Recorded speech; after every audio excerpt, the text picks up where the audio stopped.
เสียเซียงจะเป็นหมู่บ้านหิมะที่จะมีบรรยากาศแบบโคตรหนาว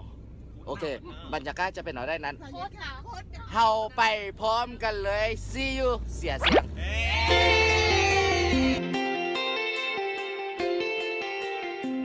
สบายดีทุกคนสำหรับการเดินทางครั้งนี้ก็คือพวกเราเริ่มต้นออกจากเมืองจิลินสู่เกาะหิมะและสถานีต่อไปก็คือหมู่บ้านหิมะนั่นเองซึ่งเป็นหมู่บ้านที่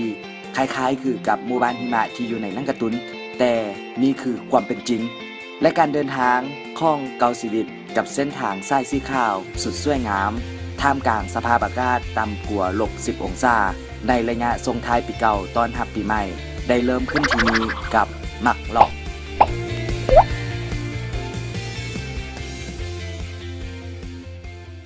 คะแนนและตอนนี้อยู่ที่เสียเสียงเป็นที่งามห้อยแล้วซึ่งมันจะเป็นบ้านหิมะคือทั้งนี้นี่แหละเป็นบ้านหิมะที่คือแบบอยู่ในฝันเลยก็สำหรับผู้ได้ที่ว่าขันได้มาได้มีโอกาสได้มาเยี่ยมชมต้องมาบอนนี้ให้มันได้น้ำขาเดี๋ยวจะเอาไปชมบรรยากาศ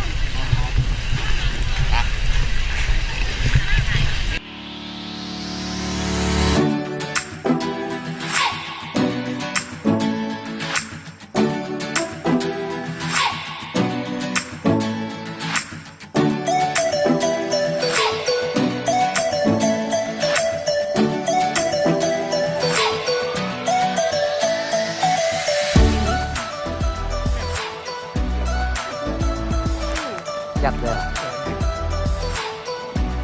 这个是麻子的。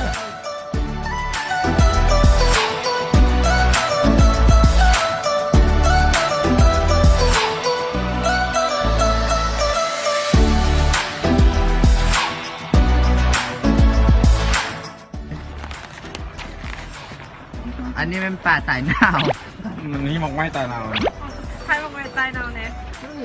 นี่ดูเกี่ยวกับป่า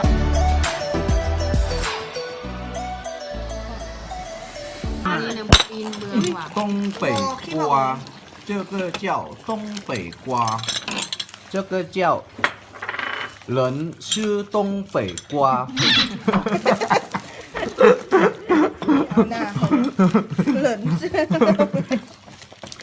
อันนี้ข้าวหอมปลาออกไก่ออกไก่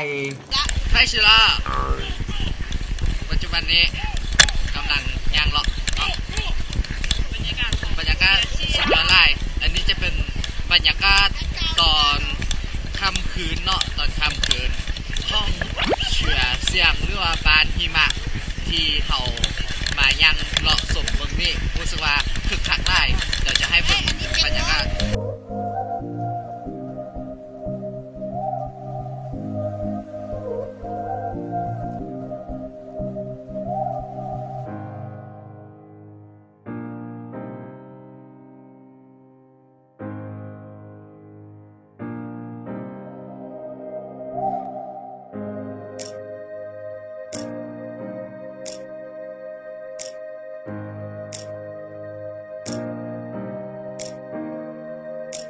อันนี้เป็นกาแฟ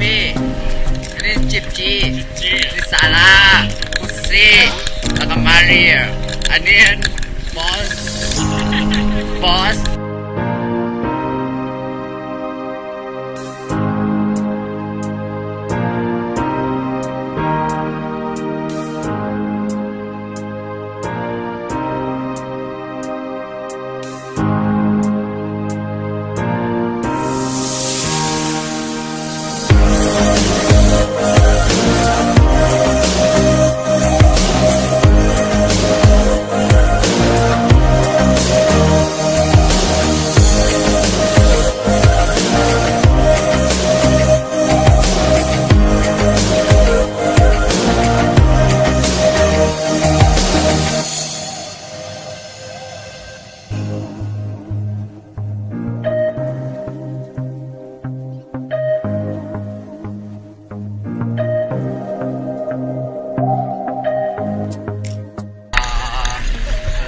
นี้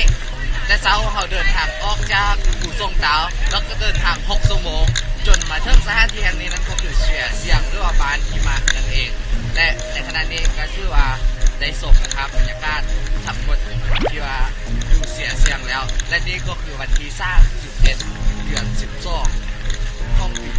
2011ซึ่งว่าเป็นมือส่งท้ายปีดังนั้นขอให้คลิปนี้เป็นคลิปอวยพรแล้วก็เป็นข้อค่อนให้กับทุกคนในระยะปีใหม่และขอให้ทุกคนจงมีแต่ความสุขสมหวังและประสบผลสำเร็จในทุกสิ่งที่ปรารถนาด้วยเอาล่ะสบายดีปีใหม่